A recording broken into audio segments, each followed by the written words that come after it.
Meus irmãos, vocês podem abrir as suas Bíblias no texto que foi lido na liturgia, Mateus capítulo de número 5.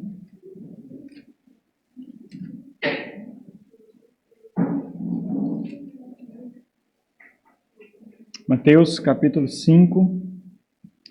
Nós estamos refletindo sobre o caráter cristão, aquilo que constitui o cristão. As partes constituintes que formam aquele que nasceu de novo, aqueles que são identificados com Cristo Jesus. Pensando nisso, a nossa série ela tem o propósito de observar quais são as fomes ou as sedes, as fomes e as sedes características dos filhos do reino. Haja vista que Mateus ele mostra o Senhor Jesus como o rei que veio implantar o reino, por isso que é conhecido como o Evangelho do Reino. Então, quais são as fomes e as sedes características do cristão? E é isso que nós temos observado. São características deles porque qualquer outro tipo de pessoa, qualquer outra criatura, qualquer súdito de outro rei, não é capaz de ter tais características. É por isso que essas características elas excedem dos mestres da lei de então, dos senhores do saber de então, do tempo do Senhor Jesus Cristo. Características que necessariamente tem que colocar em evidência, em prática, tornar em ação o conhecimento que tem. E nesse ponto não vale tanto ter um conhecimento extremamente profundo como os fariseus, os escribas tinham. O ponto era entender o que eles são e então buscar conhecer cada vez mais o que eles são, quem é o Pai deles, quem é o Senhor deles, e assim colocar em prática a fé que receberam, tendo diante de si um contraste gigantesco, que eram os mestres da lei daquele tempo. Então, o contraditório da pregação de Jesus Cristo estava diante deles continuamente. Foram justamente aqueles que perseguiram e armaram diversas emboscadas intelectuais, algumas vezes, em discursos, outras vezes, para que o Senhor Jesus caísse ali e mostrasse, então, o que eles julgavam ser o Senhor Jesus Cristo, que era um falso profeta. Então, quando o Senhor expõe para os discípulos o que eles são, e aqui ainda não os discípulos de forma mais estrita, os 12 apóstolos, mas aqueles que estavam caminhando com o Senhor Jesus Cristo no desenrolar do Evangelho do Reino, dessa nova criatura que nasce nele, por ouvir a sua pregação, por ouvir a sua palavra, e eles passam então a entender o que eles são. E assim como eles, nós estamos aqui aos pés do Mestre, recebendo instrução sobre aquilo, as estruturas constituintes divinas, sobrenaturais, celestiais, que formaram esse ser que nós somos, e somos chamados então de cristãos. Nós temos um apetite que esse mundo não consegue saciar.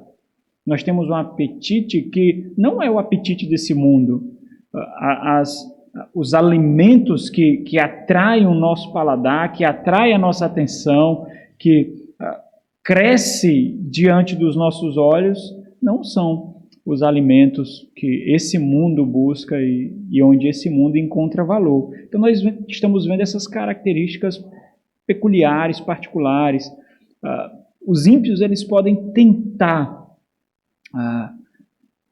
camuflar isso, eles podem tentar driblar as características singulares do que é ter fome e sede de um filho do reino, mas ele não consegue fazer isso por muito tempo. Dependendo do tipo de relacionamento que ele desenvolve com a comunidade de fé dele, com a comunidade cristã, e dependendo da seriedade dessa comunidade cristã, ele será exposto como corrupto, como hipócrita e como fácil, com mais rapidez do que se ele não estivesse em tais comunidades ou na comunhão de irmãos sérios, maduros e preocupados com a beleza e a saúde da noiva.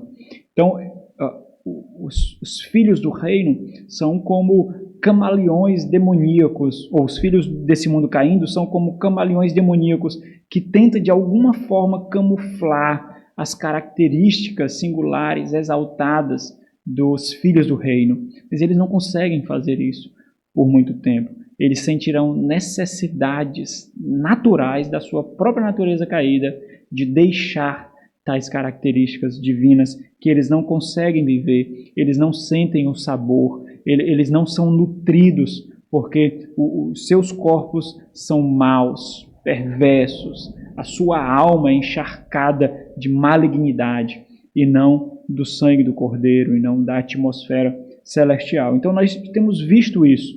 Nós estamos na porção central do Sermão da Montanha, capítulo 5, versículo 17, até o capítulo 7, versículo 12, onde o Senhor Jesus mostra como essas características, elas são vivenciadas diante dos homens e diante de Deus. Nós estamos no primeiro aspecto de como desenvolver essas características cristãs, essas características dos filhos do reino, diante dos homens.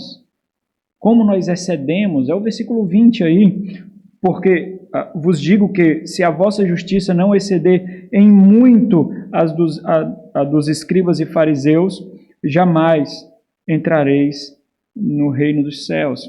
Se a ética de vocês, se a moralidade de vocês, se o relacionamento com o próximo e entre si de vocês não excederem características naturais, porque os escribas e fariseus, eles têm características muito superiores naturais. Se a de vocês não excederem, por isso então a ênfase em muito, porque o exceder em si já é ultrapassar, mas porque então a redundância de ênfase quer mostrar esse aspecto de superioridade de outra realidade divina e espiritual. Se não exceder, vocês não entrarão. E é interessante porque existe uma característica muito singular do Evangelho, segundo escreveu Mateus, dessa realidade de entrar no reino. Essa realidade é mostrada, por exemplo, quando o Senhor Jesus entrega as chaves do reino aos apóstolos, e depois essas mesmas chaves que abre e fecha para que entrem ou para que não entrem, elas são entregues à igreja. Então, essa ideia de entrar no reino de Deus é muito singular, é muito característica do Evangelho de Mateus. E o Senhor, então, ele passa a descrever esses aspectos, onde ele mostra 6 mandamentos que contrapõem os mandamentos dos escribas e fariseus, que muitos desses mandamentos são arraigados ou, de certa forma, sustentados pelas Sagradas Escrituras do Antigo Testamento, mas foram corrompidos para que eles pudessem alcançar e para satisfazer necessidades caídas. E aí está uma das grandes maldades dos filhos do reino caído, é corromper o sagrado para se igualar ao profano, ao caído, para que nós nos sintamos justos, piedosos, bons, porque afinal de contas, esses mandamentos, numa medida maior ou menor, eles eram sustentados pelas Sagradas Escrituras, pelas leis do Antigo Testamento. Então nós chegamos na última porção desses 6 mandamentos, onde nós vemos uma característica ou uma fome, uma sede singular dos filhos do reino, que é o amor radical, que é o amor abnegado, que é o amor altruísta, que é o amor encharcado de misericórdia e cheio de compaixão. Então, na porção do versículo 38 do capítulo 5 até o versículo 47, o Senhor Jesus ele aborda princípios de retribuição, dar e receber, dar aquilo conforme foi recebido. Que esse era o ensino e aquilo que moldava a conduta e os relacionamentos interpessoais e até mesmo comerciais daquele tempo. Então o Senhor Jesus aborda essas características de retribuição, muito vivenciadas, especialmente pelos judeus naquele tempo. O que o Senhor faz aqui, portanto, é mostrar como a ética do reino, ou seja, esse conjunto basilar, estrutural de princípios, de valores divinos, sobrenaturais. Nós temos visto quais são esses quando nós meditamos sobre o Salmo 119 no culto de oração, vendo o amor que a nova criatura tem para com a lei de Deus. Então essas leis, elas formam as estruturas, tanto a base como as estruturas que mantêm de pé a nova criatura, o cristão. Isso é chamado da ética cristã, da ética bíblica. Como essa ética molda a nossa conduta, molda o nosso comportamento, molda a nossa moralidade, a moralidade da nova criatura. Não apenas ela modifica, entende? Não apenas ela amplia, mas ela transforma completamente a concepção que, mesmo de leis outrora ensinadas, mesmo que essas leis sejam fundamentadas numa medida maior ou menor nas Sagradas Escrituras, essas características éticas dos filhos do reino, eles fazem eles enxergar além disso, além desse ensino já recebido, além desse ensino amplamente divulgado e vivenciado pelo o povo do seu tempo. É o que nós vivenciamos hoje, meus irmãos. O que nós aprendemos aqui, muitas vezes, em inúmeros momentos, em inúmeras situações da nossa vida, nós sequer contemplamos o mínimo aspecto desses ensinamentos sendo vivenciados no nosso dia a dia, nas relações sociais que nós temos. Então, o que o Senhor mostra é como essa ética é vivenciada. Por isso, a partir do versículo 38 até o versículo 42, que foi o sermão, a porção do último sermão aqui domingo, ao lidar com o próximo, a premissa não deveria ser olho por olho e dente por dente, mesmo que essa premissa esteja fundamentada em Êxodo capítulo 21, dentro do livro da lei. Porque eles, para eles, aquilo não faz mais sentido. Porque eles não receberam olho por olho e dente por dente. Eles foram tratados de forma radicalmente diferentes pelo Senhor do reino, pelo Rei do reino, pelo Pai perfeito e celestial. Aquilo não faz mais sentido.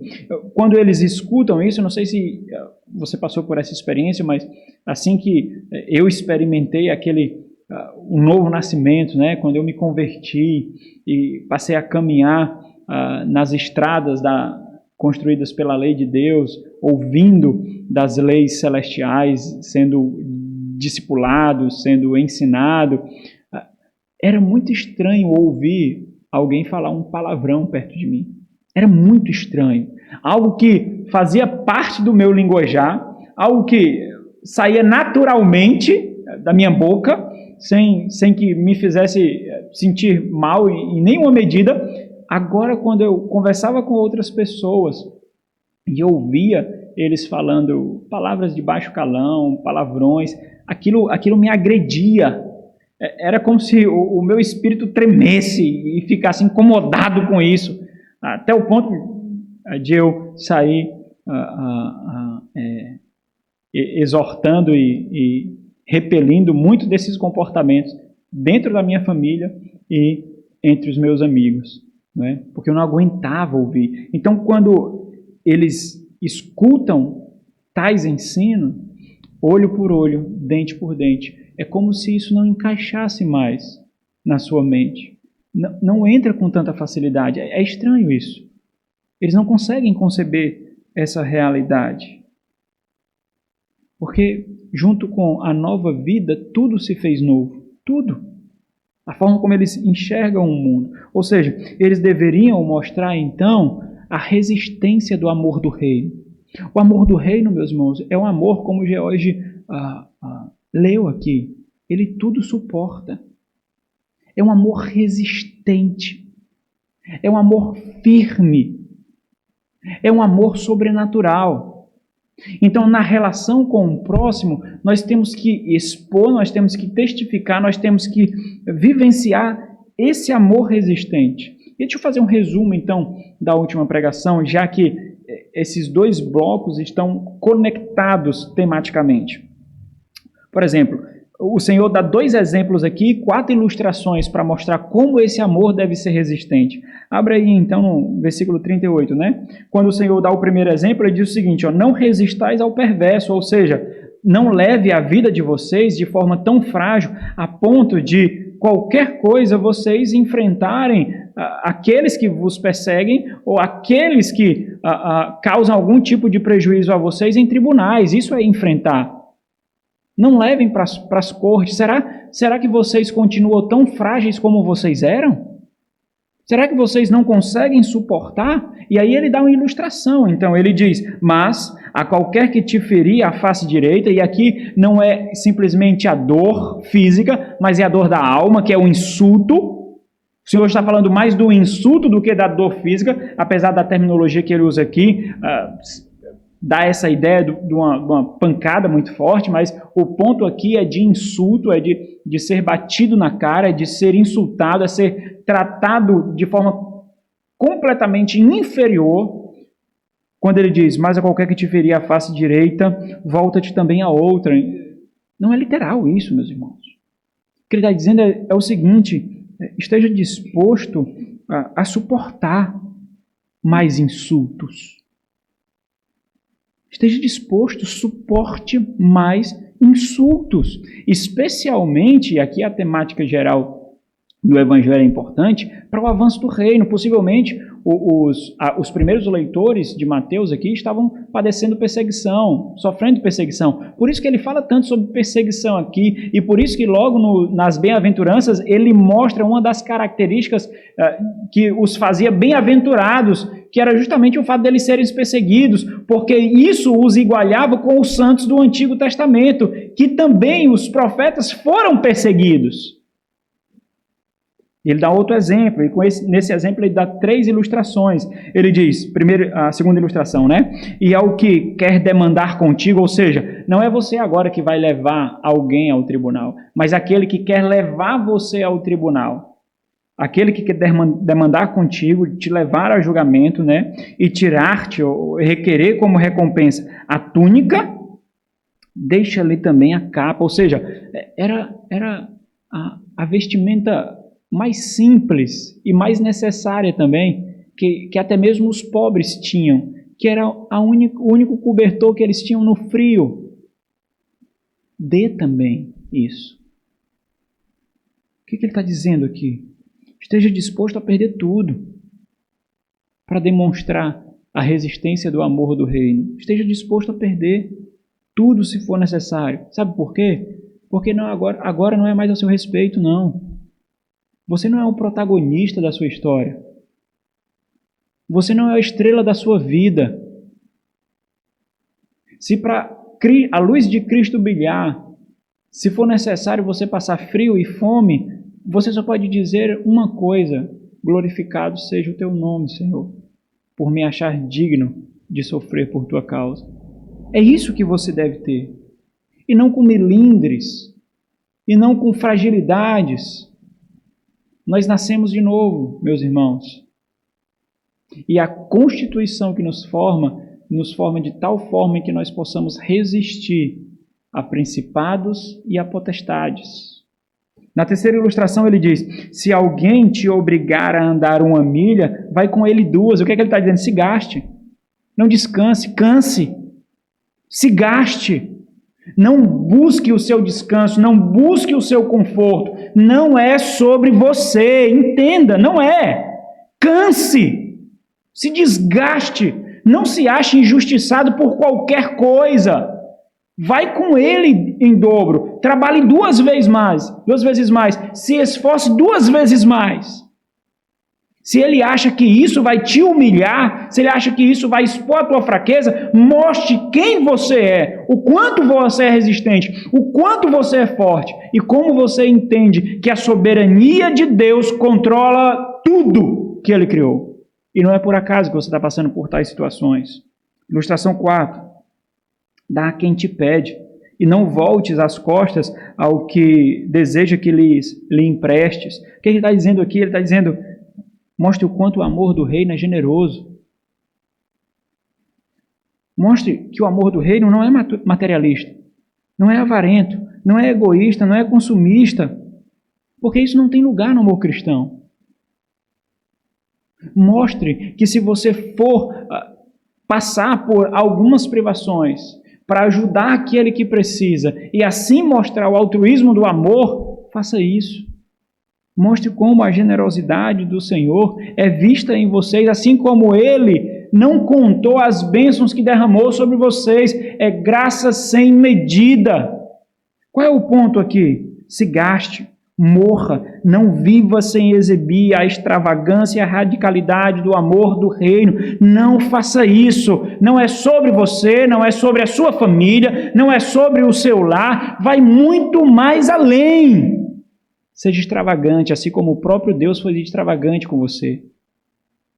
Foi radical com você. Percebem aqui, meus irmãos, como esses princípios de retribuição do reino de Cristo são completamente diferentes dos princípios de retribuição desse reino caído. Por isso, ter um coração que não alcança tais princípios pode dizer muito sobre a nossa conversão. A falta de se gastar pelo próximo, pela igreja, pelo necessitado, pelo que precisa. A avareza, que de forma muito sutil e muito silenciosa perpassa a nossa vida em vários pontos, porque nós precisamos conquistar mais conforto, nós precisamos realizar sonhos materiais, e nós vemos pessoas ao nosso redor passando necessidades, passando dificuldades, e sequer nós sentimos a alegria de presentear algumas vezes. Nós não sentimos a alegria de doar, muitas vezes. Na porção de hoje, meus irmãos, o Senhor Jesus ele combate o segundo princípio de retribuição. Esse que eu falei para vocês agora, na porção do domingo passado. E hoje ele vai expor para nós, vai nos ensinar sobre o princípio de retribuição do amor pelo ódio. Nós temos percebido que em todo o Sermão do Monte, o Senhor Jesus ele lida com ou o abuso ou a má interpretação da própria palavra de Deus, da própria lei de Deus. Por exemplo, a regra, faça ao outro o que foi feito a vocês, ela deve ser estranha aos filhos do rei. Não dá para encaixar, simplesmente porque não foi assim que aconteceu com eles. Não foi isso que nós experimentamos. O Senhor Jesus fez aos filhos do reino algo completamente contrário do que os filhos do reino fizeram com Ele. Por isso, o ensino do próprio Sermão do Monte, quando ele termina essa porção central, no capítulo 7, no versículo 12, ele diz o seguinte: tudo quanto, pois, quereis que os homens vos façam, assim fazei-o vós também a eles. Porque esta é a lei e os profetas, não o que os fariseus vivem, não o que os escribas vivem, mas esta é o significado, a interpretação de toda a Sagrada Escritura que eles tinham, que era o Antigo Testamento. Por isso, o tema da nossa mensagem hoje, o amor radical dos filhos do reino. É isso que nós buscamos. Nós sentimos uma fome absurda por isso. Nós sentimos a nossa garganta seca por isso. Nós queremos experimentar com os outros o amor que Cristo dispensou a nós. Nós veremos 2 pontos. Primeiro, o que é comum, no primeiro versículo, é aquilo que o Senhor, a lei que o Senhor expõe, lei essa corrompida ou abusada, que ele irá mostrar a antítese, que ele vai corrigir a sua interpretação. Primeiro ponto, a relação do amor e ódio do reino caído. Segundo ponto, o amor radicalmente abnegado dos filhos do reino de Cristo. Então, primeiro ponto, versículo 43. Ouvistes que foi dito: amarás o teu próximo e odiarás o teu inimigo. O Senhor Jesus aqui ele está citando em parte Levítico capítulo 19. Abra aí Levítico 19, versículo 18. Levítico, capítulo 19, versículo 18. Quando os irmãos lerem, os irmãos já vão perceber uma diferença aí. Levítico 19, 18 diz assim: Não te vingarás, nem guardarás ira contra os filhos do teu povo, mas amarás o teu próximo como a ti mesmo. Eu sou o Senhor. Então, observa que, em parte, o Senhor Jesus ele está citando o Levítico 19, 18, mas ao desenvolver a sua advertência, quando ele diz, e odiarás o teu inimigo, nós percebemos algo aqui. Nós percebemos que nós não encontramos essa citação ou essa referência em qualquer lugar do Antigo Testamento. Ele pode estar se referindo a algum ensino popular, a algum coloquialismo da sua época, a algum ensino que perpassava ali pela sua época, talvez fundamentado em alguns textos das Sagradas Escrituras, por exemplo, textos em que mostra o Senhor buscando punir o ímpio. O Senhor, lembra que nós falamos da vingança sendo exercida não por Deus, mas pessoalmente na corrupção da porção passada da lei do Senhor. Então aqui é possível que uma doutrina tenha sido formada naquele contexto, observando o desenvolvimento, a implicação de algo que nós não encontramos tão claro nas Sagradas Escrituras. Porque até mesmo quando nós vemos a literatura rabínica, nós não enxergamos uma ruptura tão alta, uma ousadia tão grande, a ponto de exigir o que nem mesmo Moisés exigiu, em odiar. Nós não encontramos isso, né? E a própria passagem referida pelo Senhor Jesus mostra aqui que está sendo omitido algo. Por exemplo, nós não vemos a expressão que está em Levítico 19, 18, que tem amar como a ti mesmo.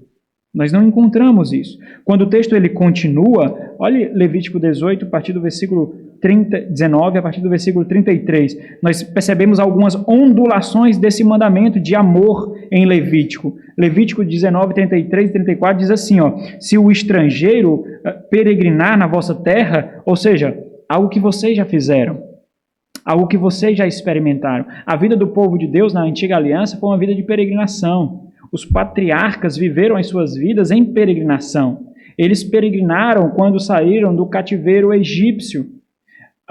Eles peregrinaram para ir ao cativeiro babilônico. Eles peregrinaram quando saíram do cativeiro babilônico e foram dispersos. Então, a vida do povo de Deus que eles conheciam era uma vida de peregrinação. Então, eles não deveriam tratar o peregrino como eles foram tratados, porque em muitos momentos eles foram perseguidos por terras que eles precisavam passar, ao invés de serem recebidos com cuidado e com hospitalidade.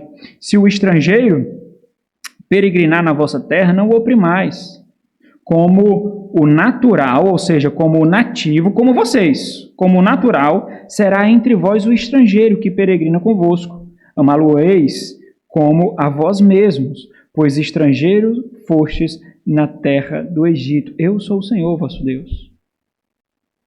Olha que aqui a gente já vê de forma assim, embrionária aquilo que o Senhor Jesus desenvolve. Porque assim vocês fostes. O que nós somos agora, quem nos fez?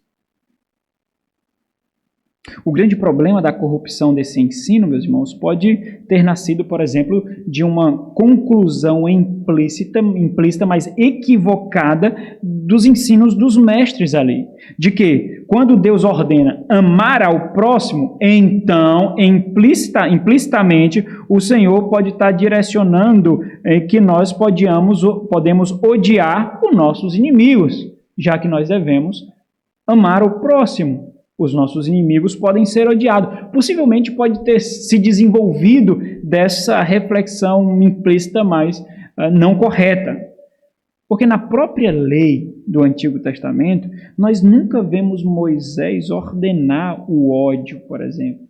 Abra aí em Êxodo capítulo 23. Êxodo capítulo 23, a partir do versículo 3. Moisés diz o seguinte: nem com o pobre serás parcial na sua demanda, não usarás de duas medidas, não usarás de favoritismo, não será desleal. Se encontrares desgarrado o boi do teu inimigo ou o seu jumento, o que é que você vai fazer? Se você encontrá-lo perdido, o que você vai fazer? Reconduzirás, levarás ao lugar. Se vires prostrado debaixo da sua carga o jumento, ou seja, se ele não suportou o peso e está prostrado ali, daquele que te aborrece, não o abandonarás, mas ajudá-lo-ás e a erguê-lo. Então, esse é um ensinamento. Por isso que é tão absurdo como as ondulações, o desenvolvimento de tal ensinamento ganhou tanta notoriedade no meio do povo. Mas é interessante porque até a concepção do que é próximo precisa ser colocada em termos mais práticos e reais para os próprios ouvintes do Senhor. Porque até então era algo extremamente abstrato. Mas qual é o ponto aqui, antes de nós vermos isso?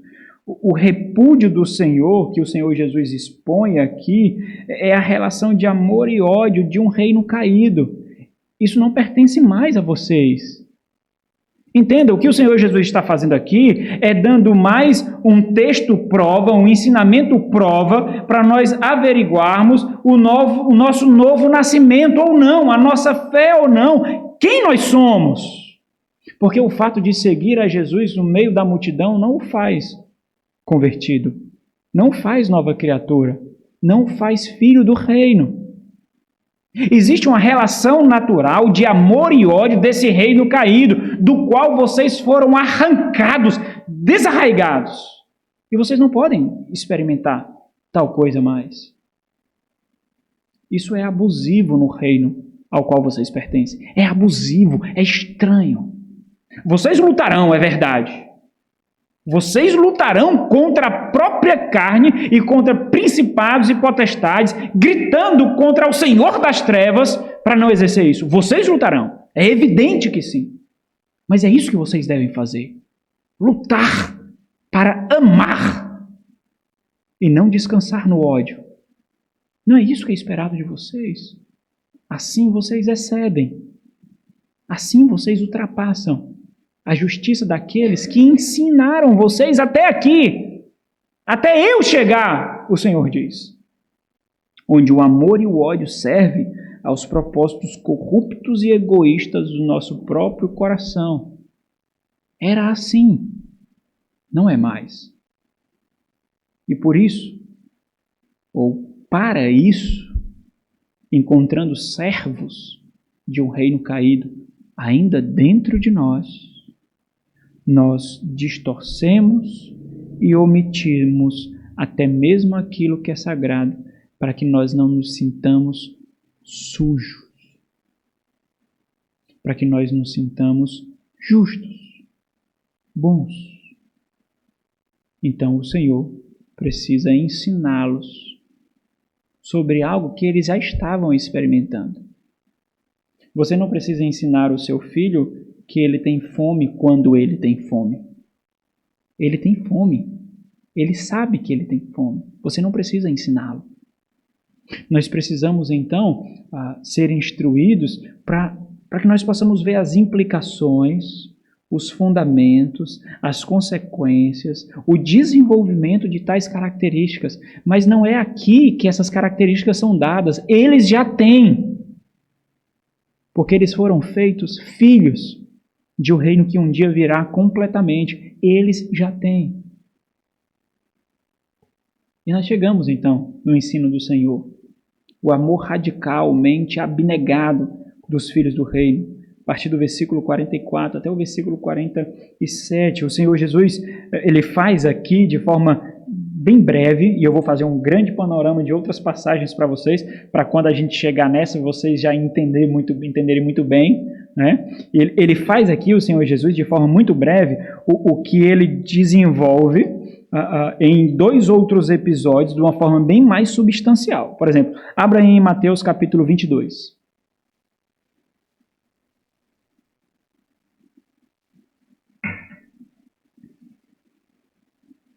Mateus 22, a partir do versículo 34, diz assim: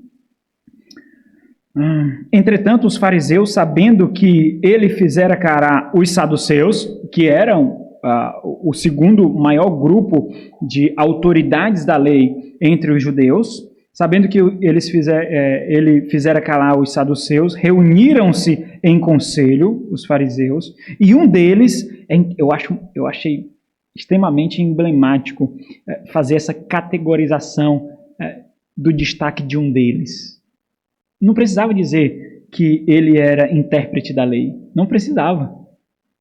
Não precisava dizer, intérprete aqui é um perito da lei. É como se fosse o jurista entre os advogados. Ele é um jurista.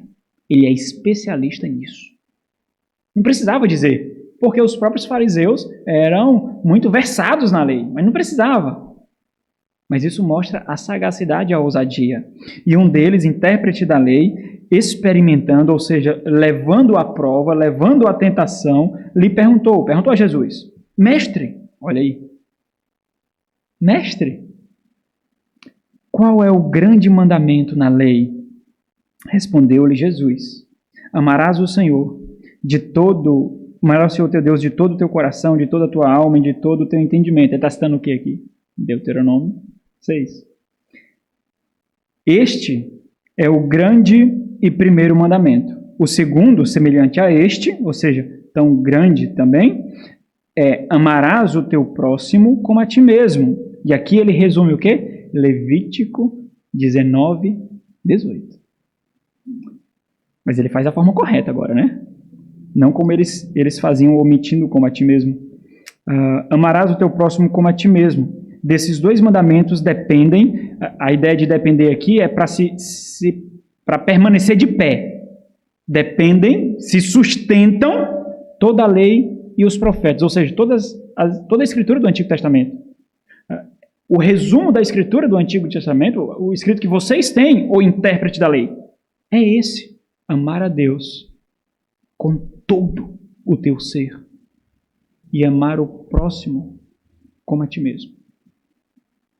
Contudo, meus irmãos, embora o Senhor tenha desenvolvido bem mais aqui, ainda nós não temos uma compreensão muito clara e mais profunda da própria citação a que o Senhor Jesus faz referência de Levítico, que é ratificada por ele.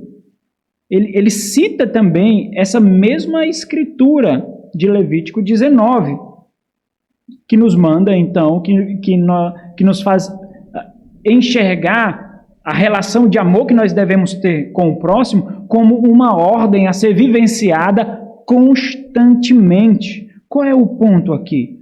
O ponto é responder primeiramente uma pergunta: quem é o próximo? Quem é o próximo?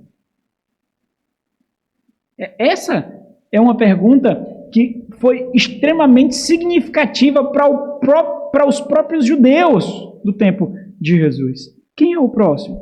E para isso, uma situação muito parecida, vivenciada pelo Senhor Jesus e registrada pelo evangelista Lucas, nos mostra com mais propriedade e mais substância na parábola do bom samaritano, no capítulo 10 de Lucas, a partir do versículo 25. E aqui o Senhor mostra quão extensa é a categoria do próximo.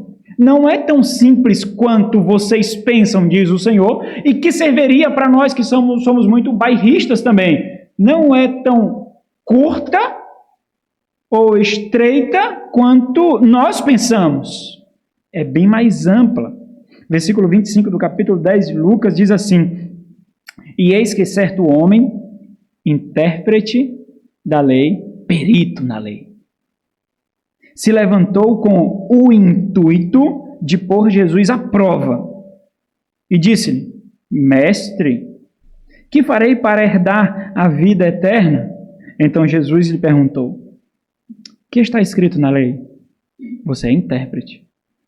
Você é versado. O que está escrito na lei? Como interpretas? A isto ele respondeu: Amarás o Senhor, teu Deus, de todo o teu coração, de toda a tua alma, de todas as tuas forças e de todo o teu entendimento, e amarás o teu próximo como a ti mesmo. Excelente intérprete. Isso mesmo, intérprete. Está na mente, não está? Assim tu interpretas, não é? Assim tu conhece, não é? Agora deixa tomar o teu coração. Olha o versículo 28. Então, Jesus lhe disse: respondeste corretamente. Faze. Age. Vive. Isto e viverás. Sabe o que é interessante aqui? Ele estava vivo, não estava não? Esse não foi o questionamento dele. Qual foi o questionamento dele? O que fareis para herdar a vida eterna? O Senhor Jesus responde, diz, faze isso e viverás. Não foi o questionamento dele. A resposta da pergunta é justamente quanto a isso. O que farei para herdar a vida eterna? Mas por que o Senhor Jesus faz isso? Porque aqueles que não têm a vida eterna, na verdade, estão mortos nessa vida. É o que Paulo fala em Efésios capítulo 2. Antes, vocês estavam mortos. Aqueles que não têm uma vida no mundo por vir, vivem como mortos agora. E somente vivos herdarão a vida eterna, dos quais você não faz parte. Você não faz parte.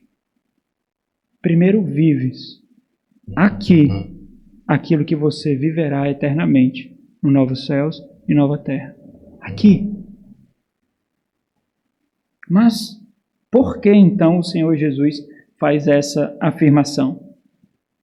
Porque é dessa forma, meus irmãos, que os filhos do reino vivem. Quando ele diz, faze, ele diz isso porque os filhos do reino fazem. É assim que os filhos do reino agem. É assim que os filhos do reino se relacionam. Olhando para o ensino e buscando com toda a sua vida, com todo o seu ser, praticá-lo. Não é somente aqui, mas tem que tomar o seu coração. Tem que colocar o seu conhecimento em chamas. Caso contrário, não lhe dá vida. Não lhe dá. Mas isso é estranho a ele. Por que isso foi estranho a ele? Porque ele não nasceu de novo. Ele não compreendeu. Ele buscou ardilosamente ainda se desvencilhar da resposta do Senhor Jesus. Porque aquilo não foi natural para ele. Porque a natureza dele é uma natureza caída, não a natureza do mundo por vir, do reino por vir. Quando nós escutamos isso, isso é natural para nós. Nós entendemos isso. É verdade, Senhor. E nós entendemos o peso disso. Nós dobramos os nossos joelhos e suplicamos forças a Deus, porque nós sabemos o quanto isso é difícil. Nós não tentamos nos desvencilhar daquilo que nos dá vida. Sabe quando você vai pegar alguém que finge ser cristão no próprio pecado dele? Ele se estribucha de tudo que é jeito, oferecendo réplica, tréplica, respondendo, questionando, de todas as formas. Por quê? Você cita as Sagradas Escrituras, você expõe princípios de sabedoria bíblica, mas ele não aceita. Por quê? Porque o seu coração está duro. E os filhos do reino não têm coração duro. Não tem. Mas é por isso que ele não aceita. Porque a sua mente caída não alcança. Não alcança. Ele não nasceu do alto, como o Senhor ensina. Ele não nasceu. Isso foi estranho para ele. Porque uma coisa é conhecer, uma coisa é falar, uma coisa é até mesmo ensinar, e outra bem diferente é viver. Olha o versículo 29. Ele, porém, querendo justificar-se, perguntou a Jesus: quem é o meu próximo? Ok. Eu imagino, meus irmãos, como os fariseus, como os mestres da lei, eles dissecavam, é isso que eles faziam, eles dissecavam a lei de Deus e colocavam o cumprimento de tais leis em listas detalhadamente expostas.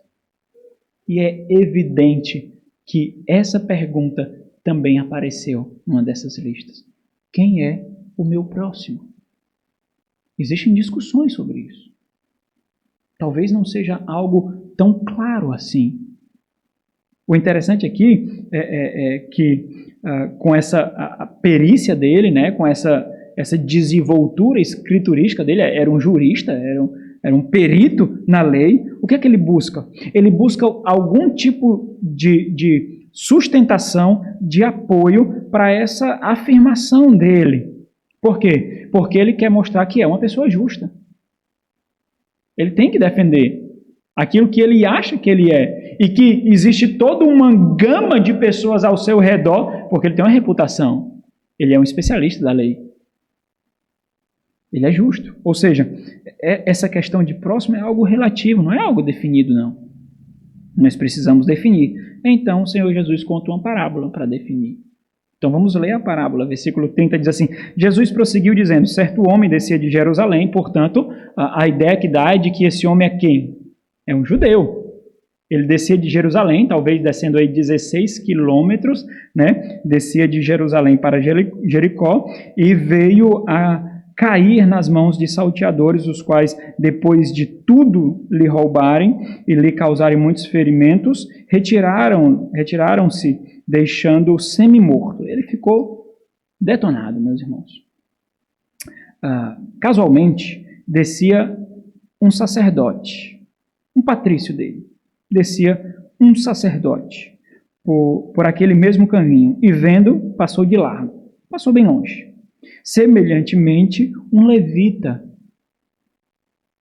patrício dele também, descia por aquele lugar e vendo, também passou de largo. Mas aí chegou o samaritano. Lembra os samaritanos? Os samaritanos eram aqueles judeus mistos. Eram aqueles judeus que contraíram matrimônio com outros povos pagãos, porque eram aqueles que não pertenciam ao reino do sul, que foram levados para a Babilônia e que foram resgatados posteriormente pelo próprio Senhor, destruindo o reinado, pelo reino Medo-Persa, destruindo o reinado de Nabucodonosor e o reino da Babilônia. Eles, os samaritanos, são descendentes do reino do norte, são aqueles que foram tomados pelos assírios. O reino do norte, depois de ter sido tomado pela Síria, nunca mais foi visto, nunca mais.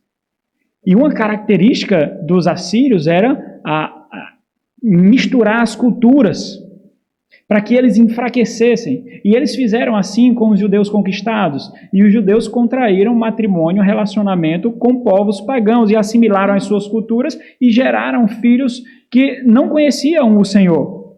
Então, os samaritanos eram odiados pelos judeus. Se uma judia se casasse com um samaritano, os pais judeus faziam um funeral dessa judia. Eles tratavam os samaritanos como algo inferior a cachorros, a animais. Mas é ele que desce. Olha quem é o próximo. É ele que desce. Certo samaritano que descia ao seu caminho, passou-lhe de perto, não de largo, passou-lhe de perto e vendo, compadeceu-se dele. O que o sacerdote não fez, o que o levita não fez, daqueles que eram responsáveis de tornarem a lei factual, vivencial para o povo. Eles não fizeram. Irmãos, eu não vou ter tempo para detalhar, mas prestem atenção. Os recursos e a energia e a própria emoção que foi gasta aqui pelo samaritano para cuidar daquele que repudiava o que estava caído. Quando ele diz: e chegando-se, pensou-lhe os ferimentos. A ideia de tratar os ferimentos, né? Ele limpou e cobriu os ferimentos, aplicando óleo e vinho, e colocando sobre o seu próprio animal, que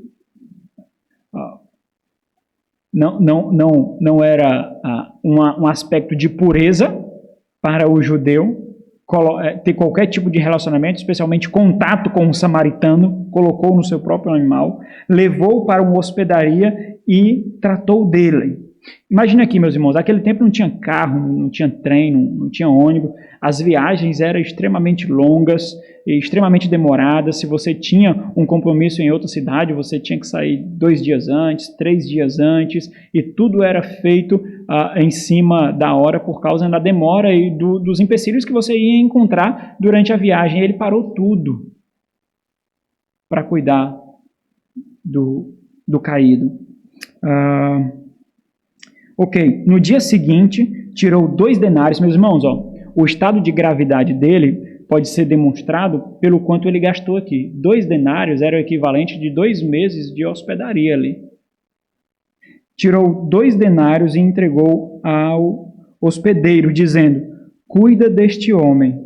Ele já tinha se desviado do caminho para tratar dele. Cuida deste homem. E se alguma coisa gastares a mais, pode gastar. Eu pago. Ele ainda ia voltar por aquele lugar para saber como ele estava. E se ele tivesse mais algum débito, ele custeava. Aí chega no versículo 36. Qual destes 3 te parece ter sido próximo do homem que caiu nas mãos dos salteadores? Respondeu-lhe o intérprete, ou seja, não tinha possibilidade dele não dar essa resposta. Não tinha. Se ele desse essa resposta, ele estava demonstrando que não era um intérprete, porque sequer conseguiu interpretar uma parábola tão clara dessa. Não havia a possibilidade dele não chegar a essa mesma conclusão clara. Isso já aconteceu com você, já aconteceu comigo. Eu já expus pecados, comportamentos pecaminosos na frente para a pessoa que estava em pecado, de forma tão clara, tão evidente, que o se desvencilhar daquela pessoa se tornou absurdamente ridículo. Ridículo. De tão evidente, com as ilustrações e a explicação, que se tornou tais características. Não podia fazer isso, né? Aqui, ele tinha que chegar na mesma conclusão que o Senhor Jesus lhe direcionou para chegar. Por isso, a parábola foi tão clara, tão clara. Respondeu-lhe o intérprete da lei, o que usou de misericórdia para com ele, evidentemente, né? Então, disse o Senhor, e ele usa a mesma expressão, fase, que ele usou no versículo 28. Vai e procede, vai e age, já que entendeu, já que alcançou a tua mente, vive de modo igual. Qual é o ponto aqui, meus irmãos? Quem é o próximo? Aquele que mais precisa e com quem nós podemos usar misericórdia. Esse é o próximo. Aquele que mais precisa e com quem nós podemos usar misericórdia. Por quê? Porque o Senhor Jesus, então, depois da parábola, dá novamente a mesma ordem. Porque por mais que a intenção do perito da lei, do intérprete da lei, seja testar Jesus, ele também desejava herdar o reino dos céus. É evidente. Mas existe um ponto e um contudo aqui, meus irmãos. Somente os filhos do reino herdarão o novo céu e nova terra. Somente os filhos do reino que têm a vida eterna podem viver dessa forma. Por isso o Senhor Jesus mostra que o amor dos filhos do reino, ele não é casuístico, ou seja, não depende da situação, você só tem que amar. Não é quando você acha que deve, não é quando lhe agradar, não é casuístico, você tem que amar. A radicalidade está em amar quando não é amado e amar quem não nos ama. Essa é a grande radicalidade. E o motivo é extremamente simples. Pode voltar para o capítulo 5. O motivo é extremamente simples, meus irmãos. Não tem como ser mais simples do que isso. Tanto quanto aquela parábola. Os filhos do reino são como Cristo para aqueles que um dia eles foram. Nós fomos inimigos. Agora nós somos como Cristo que foi para nós e que ainda é o nosso Rei. É simples isso. Perdidos inimigos, alienados do bem e alienados de Deus. Por isso que o Senhor Jesus diz: eu, porém, vos digo, amai os vossos inimigos. E a ideia dele aqui é de que a vida de vocês deve ser o amor em relação àqueles. E aí ele usa aqui de hipérbole, né? Ele vai ao extremo mesmo. E aqui está a radicalidade de amar aquele que aos nossos olhos sequer merecem. Mas o ponto é esse: será que você chegou a essa conclusão e você merece? Merece? Eu, porém, vos digo, e existe um paralelismo aqui de amor e oração. Existe uma relação necessária em que há uma retroalimentação, em que nós dizemos que amamos e expressamos isso através do sustento de oração, e à medida que nós fazemos isso, nós amamos como de fato nós deveríamos amar, porque a oração envolve preocupação, envolve envolvimento, envolve emoção, envolve cuidado. Eu, porém, vos digo, amai os vossos inimigos e orai pelos que vos perseguem. Então lembra daquele contexto que eu mencionei para os irmãos, possivelmente os ouvintes aqui, os primeiros leitores do Evangelho de Mateus, estavam padecendo muita perseguição, e essa perseguição era causada por causa do avanço do Evangelho, por causa da pregação do reino, por causa da pregação da fé cristã. E o que eles deviam fazer então? Eles deveriam entender que um dia, numa medida ou outra, eles foram aqueles que repudiavam. E essa ação de orar é muito interessante, meus irmãos, porque isso, nós baixamos as nossas guardas quando nós estamos orando. Se existe uma situação em que realmente nós percebemos que estamos diante de Deus de uma forma mais realista, mais experiencial, é na oração. Eu não sei se você tem essa prática, talvez não precise ser constante, mas você devia dobrar os joelhos mais vezes. Baixar a sua fronte e se colocar diante do rei. Faz com que ninguém veja mesmo, é assim que deve ser feito. E você fala com o seu pai e ali você se desarma. E naquele momento, se a sua oração não for verdadeira, o Espírito Santo vai aquecer o seu coração. O Espírito Santo vai bradar no seu peito. E você vai ter que abrir a real ali. Eu não tenho o mínimo de vontade, Senhor. Não tenho. Eu não me interesso por isso. Isso não toma o meu coração. Mas como um filho teu, eu só preciso ser obediente então, né? Eu estou obedecendo aqui ao Senhor. Faze com Ele o que tu fizeste comigo. Nada mais, nada menos. Quer uma demonstração, Senhor, do que tu fizeste comigo? Eu estou aqui, orando a Ti, me rendendo. Não importa como outros me veem, não importa a autoridade que eu tenho diante do mundo, não importa o quanto eu seja bem visto ou exerça poder e influência diante de quaisquer grupos de pessoas, eu estou diante do Senhor como um pobre coitado que precisa do teu auxílio. Não tem como fazer uma oração como essa sem perceber Deus, sem se relacionar com Deus, meus irmãos. Não tem como. Não tem como. É impossível. É impossível, meus irmãos. Uma oração como essa, por mais que não envolva sentimento, mas envolve um profundo ato de humilhação e reconhecimento.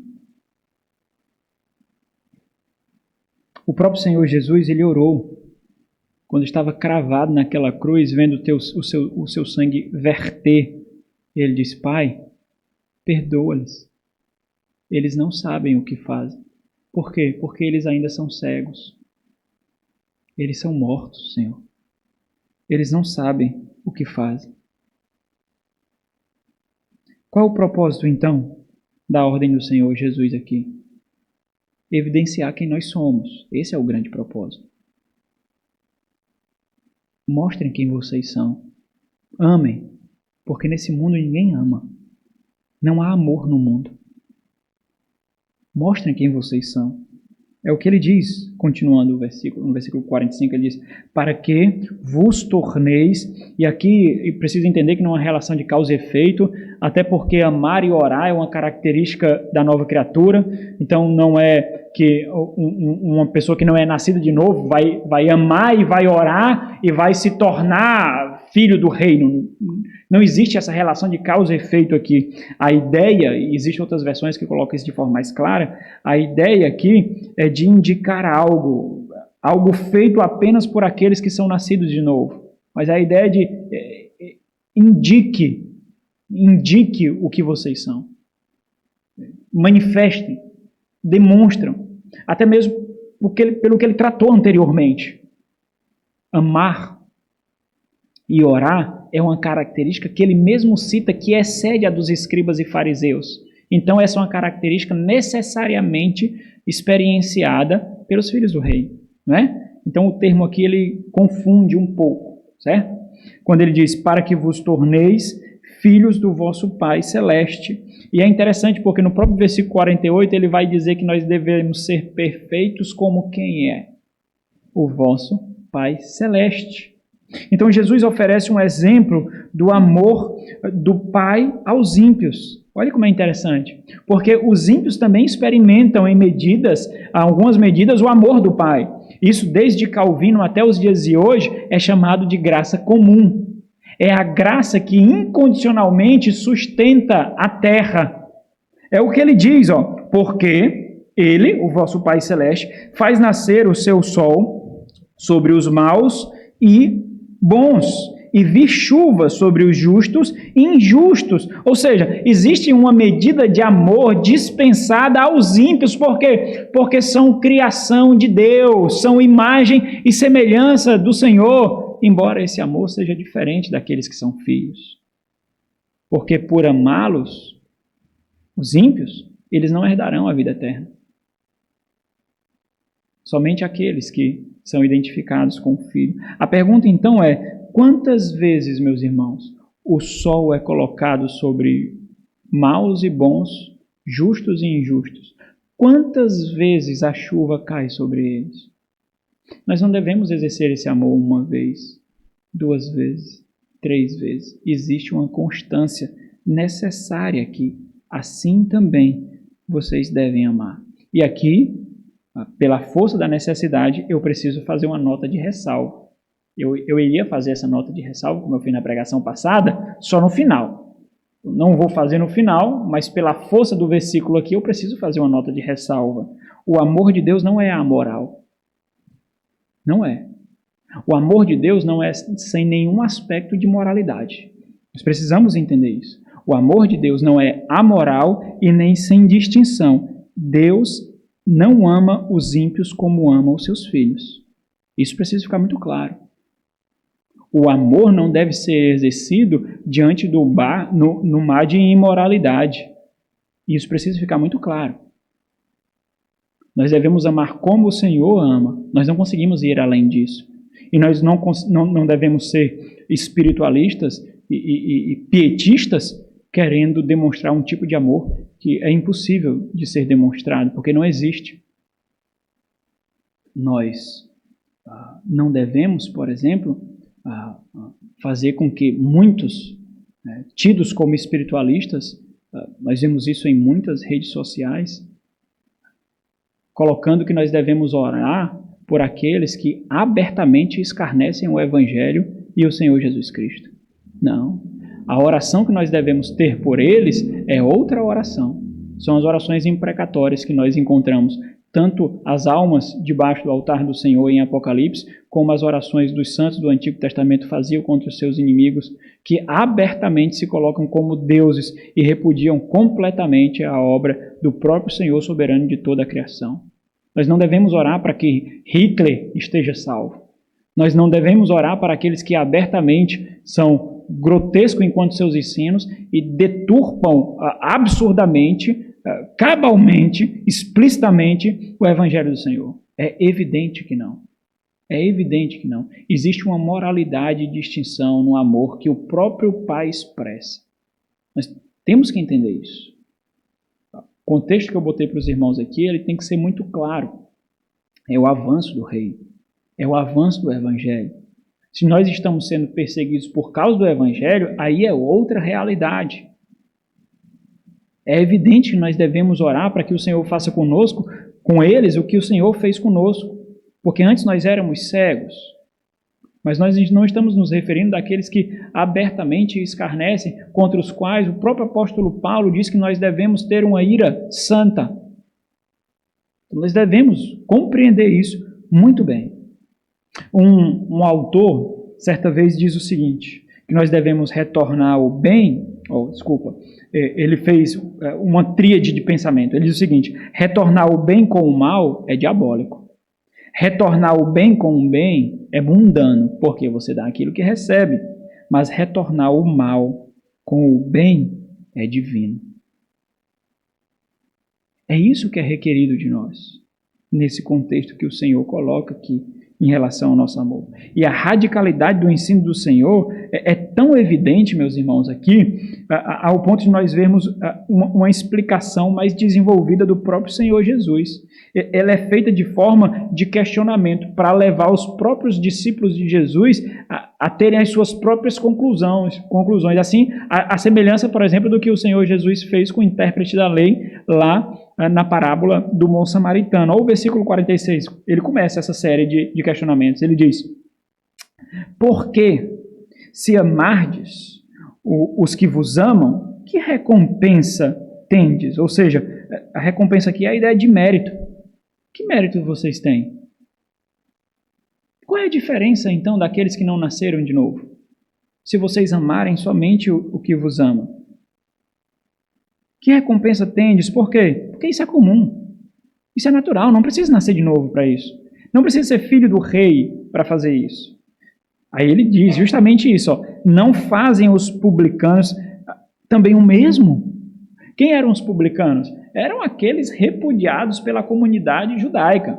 Eram aqueles judeus que trabalhavam como coletores de impostos e extorquiam dos próprios judeus para serem benquistos das autoridades romanas. Ele diz, eles fazem o mesmo. É requerido de vocês mais. Né? Faz a pergunta, então, para que eles cheguem a essa conclusão. Versículo 47. E se saudardes, saudar aqui é a ideia de respeito, de cortesia, certo? Então, a ideia daquela cultura, né, é de que a saudação, ela expressa respeito e cortesia e algum tipo de afeto com aquele que está sendo saudado. Então ele diz, se saudardes somente os vossos irmãos, irmãos aqui não havia esse termo ainda, esse termo aqui não havia sido cristianizado, né? Então, irmão aqui não é como nós nos chamamos também, que passou a ser, ali nós vemos o desenvolvimento de Atos dos Apóstolos, não é essa a ideia de irmão. Irmão aqui são aqueles que fazem parte do mesmo grupo, daqueles que compartilham das mesmas características, da mesma cultura, dos mesmos interesses, né? Então, esse é conhecido como irmãos, nem consanguíneo necessariamente, e nem irmãos em Cristo, porque esse termo não havia sido cristianizado ainda. Porque se saudardes somente os vossos irmãos, aqueles com quem vocês têm algo em comum, aqueles com quem vocês têm relações que são comungantes, o que fazeis demais? Porque isso já é requerido de vocês. Não fazem os gentios, e é interessante, porque gentil aqui é colocado como justamente aqueles que não fazem parte de um grupo. Aqueles com quem vocês não têm afinidade, aqueles com quem vocês não têm relações. Aqueles com quem vocês não comungam nada. E ele diz, não fazem os gentios, né, também o mesmo. E é interessante, porque os gentios, embora façam o mesmo, não tinham aquilo que os judeus tinham, que era o ensino da lei. O ponto do Senhor aqui é tornar evidente que por eles serem diferentes, meus irmãos, necessariamente uma conduta diferente é esperada deles. Nós temos que entender que o fato de nós professarmos que somos cristãos exige de nós uma vida. Não existe cristão por moda, ou crente por moda, ou evangelho por moda, apesar de parecer existir aí, né? Mas não existe isso de verdade. Por isso a conclusão do Senhor, encerrando todo o ensino desse ponto, da relação dos filhos do reino com o próximo, quando ele diz, fechando todo o ensino, especialmente quando ele faz essas perguntas, para levar eles chegarem à própria conclusão do ensino de Jesus. Ele diz, portanto, sede vós perfeitos, ou seja, sejam íntegros, sejam inteiros, sejam completos, como perfeito é o vosso Pai, em quem não falta nada. Porque se os ensinos dos escribas e fariseus estão sendo corrigidos, é porque falta. Seja o que só vocês podem ser. Então, meus irmãos, não tenham dúvidas, para a gente finalizar aqui, não tenham dúvidas que isso vai exigir de nós a vida, o ânimo, as nossas emoções, os nossos bens, o nosso conforto, o nosso entretenimento. Não tenham dúvidas disso. Eu não tenho dúvidas porque isso também é experimentado por mim, como é experimentado por vocês. Não tenho dúvidas disso. Mas o ponto é, o que nós mostraremos de desgaste para testemunhar ao nosso favor, da nossa fé, da nossa cidadania? O que nós mostraremos? Se você pudesse mostrar agora, diante do rei, o que você mostraria agora? Do seu amor radical e abnegado, o que você mostraria? Desgastes, renúncias, bens materiais, dinheiro, recursos, ânimos, lágrimas. O que você mostraria? Porque você tem que mostrar algo. Necessariamente você tem que mostrar algo. Vamos orar. Nosso Deus, como o Senhor é bom para conosco, meu Pai. Nós poderíamos ficar repetindo isso aqui a noite toda, a semana toda, todos os dias, e não chegaremos sequer perto dos serafins que cantam constantemente diante do Senhor. Santo, santo, santo é o Senhor dos exércitos. Santo, santo, santo é o Senhor dos exércitos. Nós fazemos então, ó Deus, agora, mostrando a profundidade da nossa gratidão a Ti. Nós agradecemos o Senhor porque hoje à noite, mais uma vez, nós testemunharemos publicamente da perseverança na fé que nós temos em Cristo Jesus por Tua bondade, tomando a ceia do Senhor, meu Pai. Muito obrigado, Deus, por deixar tão maravilhoso símbolo para que seja dramatizado por nós e colocado diante dos nossos olhos para o testemunho público da esperança, da confiança e da preservação que o Teu Santo Espírito derrama sobre nós, ó Deus. A Ti oramos por meio e unicamente por causa do nosso Rei, sustentados pelo Teu Santo Espírito e aguardando ansiosamente o encontro com o nosso Redentor, Deus. Amém.